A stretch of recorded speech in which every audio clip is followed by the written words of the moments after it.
It was a Dateline episode. And normally we have resolution at the end of the program. We know there's been a crime. We have listened to the detectives. We followed the clues. We formed our suspicions. But in the end, we know who the perpetrator is. We've got our man. But this one was different. Nothing seemed to fit. The pieces just didn't come together. We've got a young, vibrant college student, Ira Yarmolenko, found lying next to her vehicle, next to her car, which had traveled down an embankment. She's found with ligatures wrapped around her neck, deceased. No apparent motive. Not robbery, no sexual attack. And then there's the two fishermen, Mark Carver and Neil Cassida, found 100 yards away from where Ira's car was. Claimed to have not heard anything, not saw anything out of the unusual.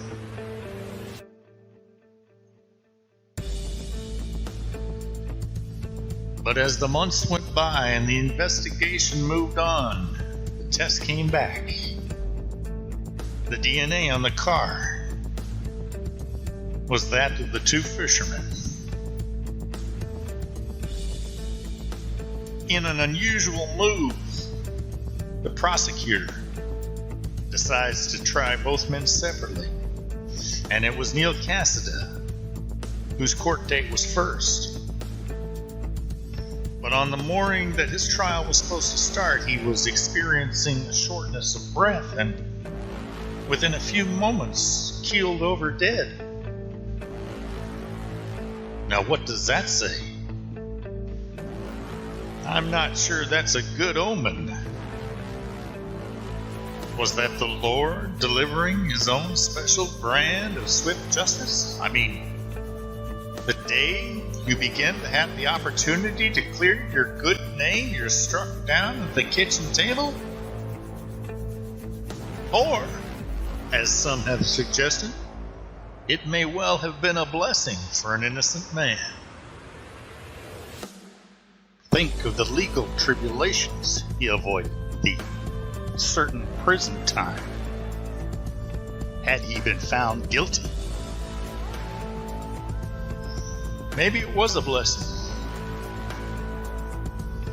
Or perhaps it was all just coincidental. I guess we'll never know.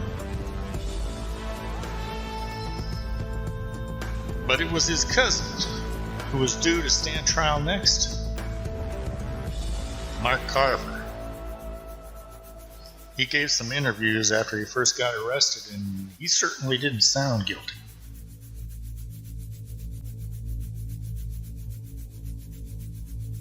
He might as well have been Elmer Fudd, caught in the crosshairs of a hunting rifle. Proverbially been baking cookies when all this went down.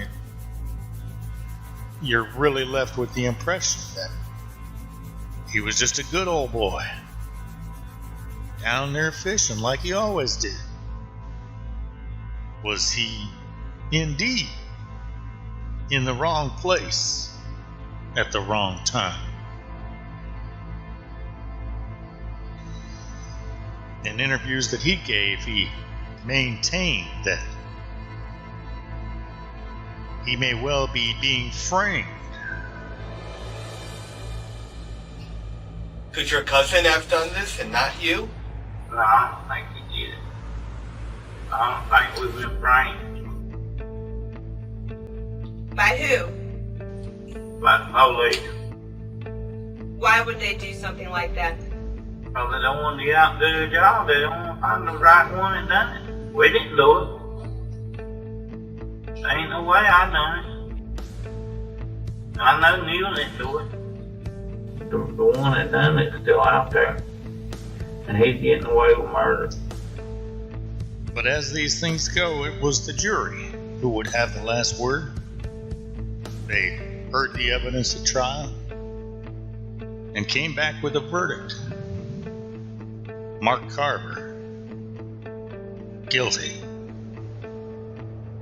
First-degree murder.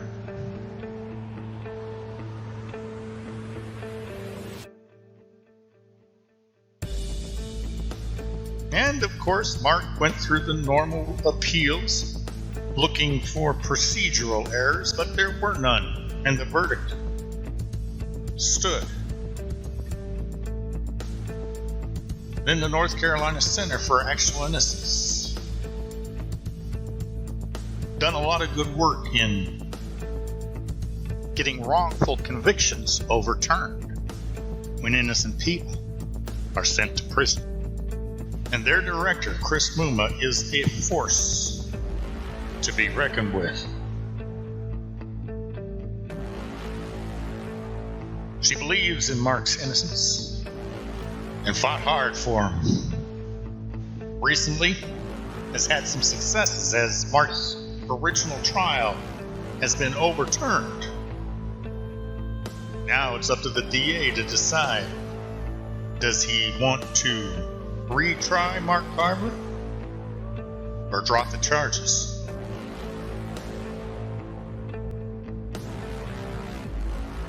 But that's the Mark Carver story. There's a YouTube channel, True Crime Carolinas, the Mark Carver case, where you can hear that side of the story.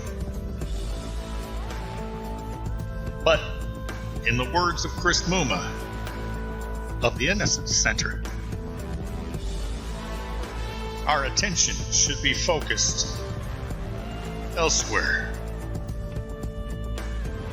The attention needs to get away from Mark and on to who's the real murderer in this case. Yep.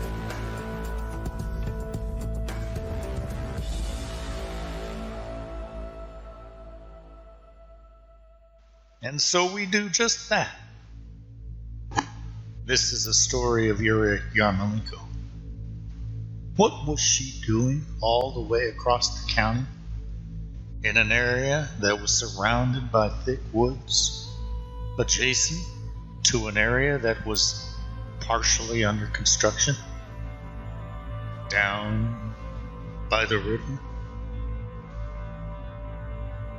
There's nobody better to introduce that side of this story than local broadcaster Ken Lemon with Channel 9 Eyewitness News, who's been following this story since day one.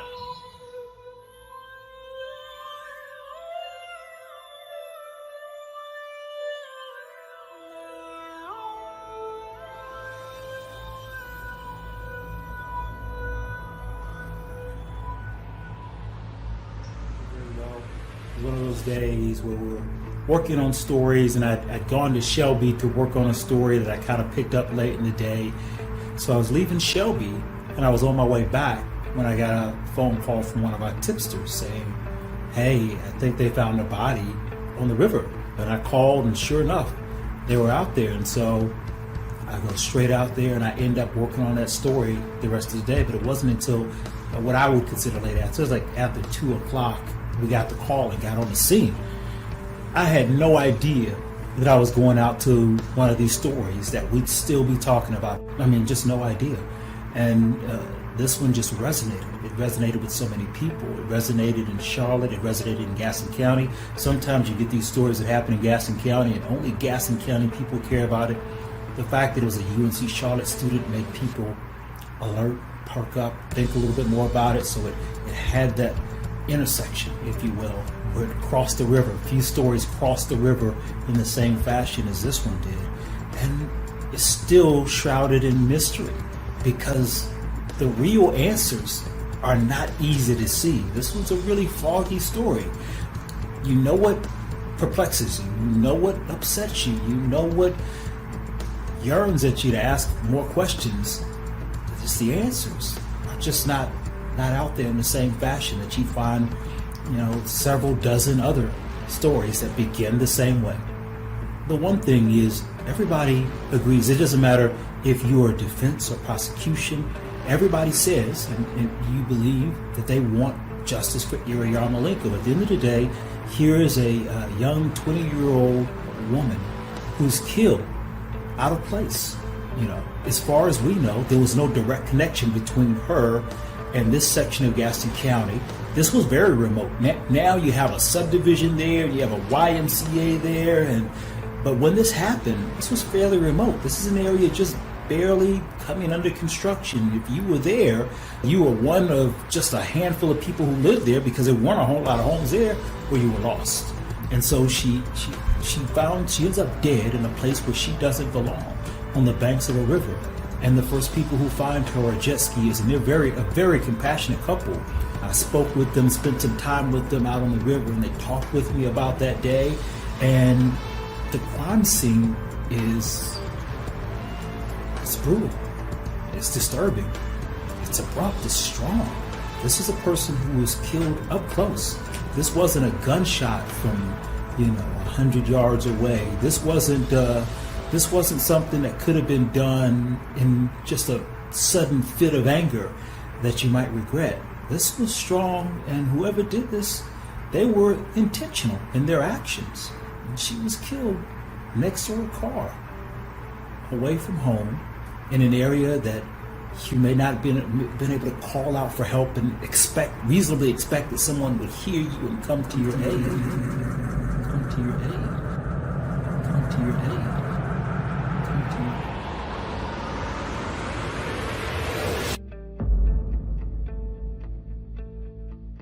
And then you have, this investigation that begins. Mount Holly is a small town. It's a quiet community. It's a place where people go when they want to get away from Charlotte, when they want to get away from Gastonia. Gastonia is a bigger city. It is an area where everybody knows everybody else, for the most part. The small communities are still all just kind of connected, and nothing above a whisper happens there. It's still an area that's pretty much the same way even now, years later. It's very uncommon to hear of somebody being killed in that town, let alone being injured or wounded in a way that draws attention from the media or draws attention from people outside of the community. Even in the age with social media and the cameras are everywhere and people are everywhere, this is a rare thing to have happen. So 11 years ago, this was especially rare. Suddenly somebody's dead, and the answers as to why, who, the big ones, they weren't easy to get.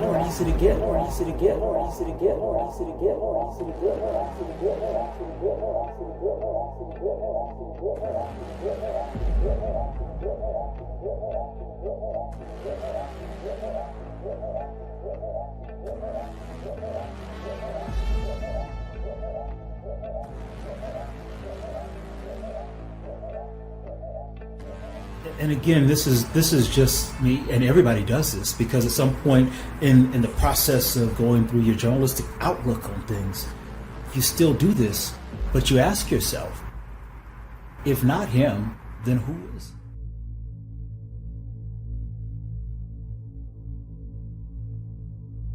And this is a young woman with a promising life. Someone who obviously was into photography. That's supposedly the reason that got her into the situation, led to the end of her life.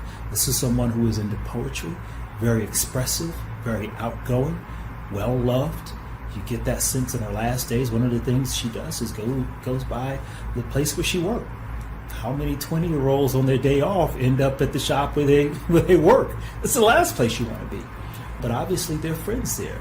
And there were people in Charlotte who were close to her who also rallied the call for justice and for an arrest, and tried to do what they could to make sure people were aware that there were questions unanswered. And they wanted to see the judicial process move forward. That couldn't happen without an arrest. Ken takes us back to the crime scene. It's not as developed as it is now. So there was a small road that led to a dirt road that's now all paved. They kept us back from. There was another road leading back to the area. And from my point of view, when I got there, I saw lots of cars coming and lots of cars going, emergency vehicles all, and a crime scene drawn across a road in a wooded area. And you couldn't see a whole lot, and you couldn't feel a whole lot, and you couldn't grasp a whole lot. So the first people that I talked to were people who live and work in the area. And they began to tell me the story about, this doesn't happen in our town. This is unusual. This is strange. This is disturbing. It's not the kind of thing you expect to see here. So that was the first image I got. Eventually, our helicopter gave us another image.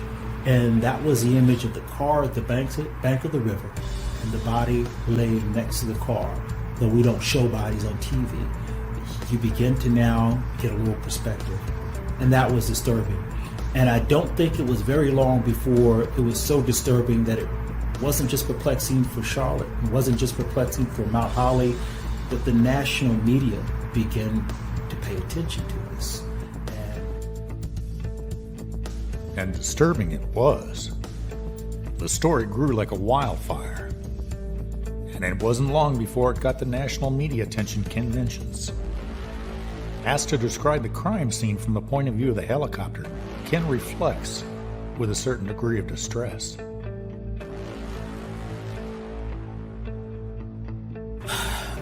It was eye-opening. It was eye-opening. It's hard to conceive when you're so far away from the crime scene exactly what that looks like. It's hard to conceive an idea that something would come down a hill and hit the banks of a river until you actually see what that hill looks like, and you see what the bank's like, and understanding it hit a stump that stopped it and how close it is onto the river, until you see from the helicopter. And then you also get to see the boats on the water and understand that this was a response from folks on the water as well as folks on land. And it really puts things into perspective, and you can grasp what you're hearing a little better. And in the beginning, the details there weren't a lot of details. So some of it was seen to know. You got a sense that this scene was something purposeful. This wasn't an accident. Especially after hearing the details. It was a while after we learned that it was, the technical word they used was asphyxiation. She was strangled. That feels like a very upfront thing. You don't accidentally strangle somebody. You can get mad at someone and accidentally shoot him and kill him. You can get mad at somebody and use a weapon to harm them in an instant. But to actually take strings, ligatures around the neck, and pull them until somebody loses their life, that takes a personal approach. And that's what makes it a little more disturbing. It is the idea that somebody can get that close to you and work that hard to take your life. One of the attorneys, I believe Mark Carver's current defense attorney, said this was a personal crime. She said she felt like this was somebody who planned it and somebody who knew her. Don't know if she's right on whether they planned it. Don't know if she's right on whether it's somebody who knew her. But this was personal. You don't kill a person this way without being right in their space. And Ken points out that the prosecution would argue that personal may just mean close in space and time, as opposed to close personal relationship with the victim. These two individuals that they deem are the suspects, and Mark Carver, the one living suspect, they'll say he didn't need to have a relationship. And in some points, they didn't really pull to a motive, actually. Just the connection, the physical connection of the two of them, that they're close by, and then that there's evidence that appears on her vehicle that points to this.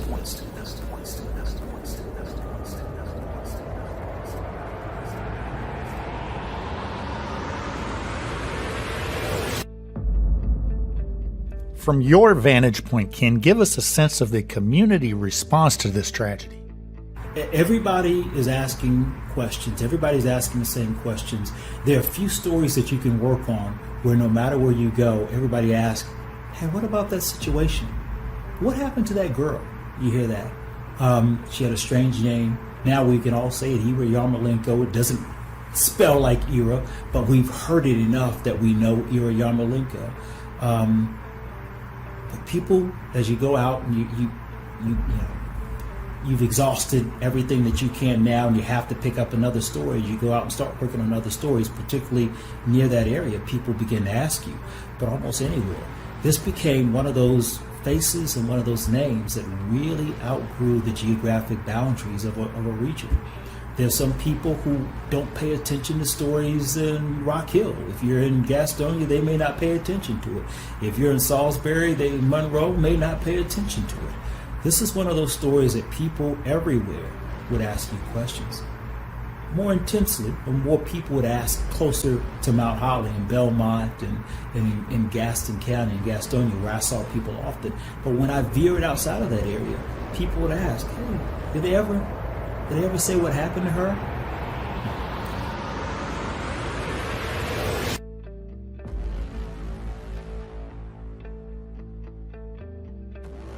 The communal response to this tragedy was apparent. Behind the scenes, police were tight-lipped in terms of what was going on in the investigation.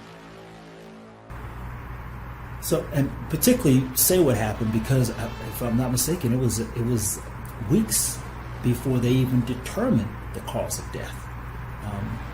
I know that was one of the things they'll typically reserve for themselves. They're not always disclosing the cause of death initially, so that was something that came out, a couple of weeks? That was at least days from the incident that it came out. And I can't remember, 11 years ago, it's difficult to remember, but I do remember the, asphyxiation. And I believe it was intentionally set that way, even though it's a very medical term. It kind of left some questions. So they didn't tell you that someone took ligatures and pulled and strangled.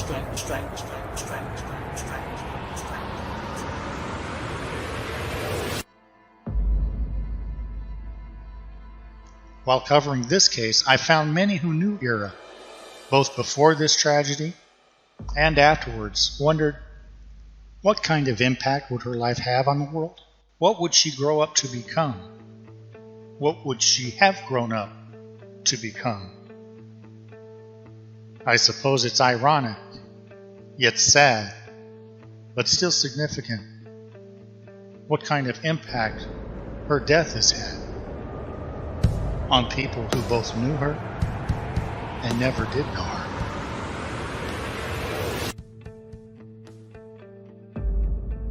I do remember us covering on campus, and it's interesting when you get these stories where you feel it in a place outside of where the story originated.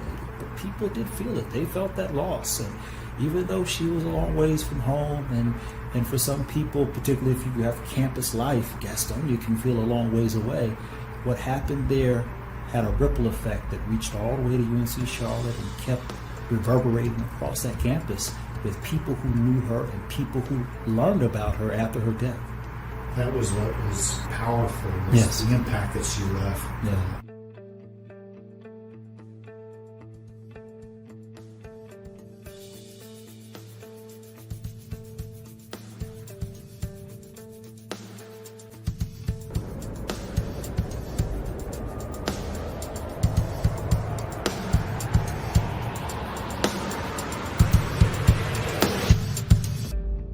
And while we've reached the end of episode 3, there is admittedly some overlap or repetition of the story in the first 3 episodes, yet each episode contains its own set of clues.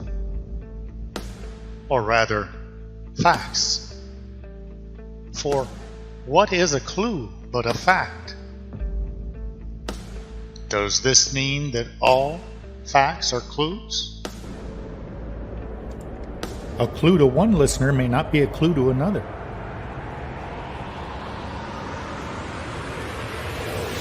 Is there indeed a fine line between fact and fiction and clues? Well, these may be philosophical questions to some, or practical questions to others. But what can we do but follow the clues? Follow the clues. Follow the clues. Sometimes seeing something jogs people's memory. That's what we're hoping here.